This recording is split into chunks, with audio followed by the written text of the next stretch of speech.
এই যে মাছগুলো ধুতে চলে এসেছি দেখো। আর বাবুদের জন্য তরকারি করেছি, মাছ দিয়ে ঝোল করে দিয়েছি। আর তোমাদের দাদার জন্য একটু ডাল করেছি। আর কিছুই রান্না করিনি, কেন জানো? মা বলেছে যে তরকারি পাঠাবে। মানে আমার তো দিকে সব রান্না বান্না রেডি করছিলাম, তো মা বললো যে রান্না বান্না হয়েছে, আমি সব রেডি করছি। বলছে কিছু করিস না, আমি একটু তরকারি পাঠাচ্ছি, শুধু দাদুদের জন্য একটু মাছের ঝোল কর, এগুলো তো ঝাল খেতে পারবে না।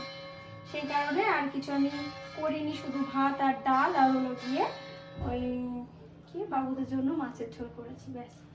ওই দিয়ে এখন ওরা খাচ্ছে ওদিকে, আর আমি মাছগুলো ধুয়ে ফেলি, অনেকগুলো মাছ তো। ভোলা মাছটা ঠিক পছন্দ হচ্ছে না, মন মতো হয়নি। দেখ মাছ, মাছ খেয়েছে।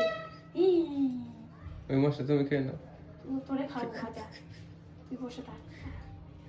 মাছটা না খুব একটা পছন্দ না, এইসব মাছগুলো আমার একটু পাতায় ভাজা ভালো লাগে। আমার মা যদি একটু পাতায় ভাজে ভালো লাগে। এই মাইটারা গোটা রাখছে কেন? যে মাছ আলাদা না পাগল হয়ে গেছে, দেখো এই মাছটাকে গোটা রেখেছে, শুধু এটা কেটেছে, আর দেখ পুরো গোটা দিয়ে দিয়েছে। তো দাদার কোন দিকে মন তাকে আমি বুঝি নাই। দেখো এটা কাটা, এটাকে ব্যাং, এটাকে আবার কাটতে হবে আমাকে।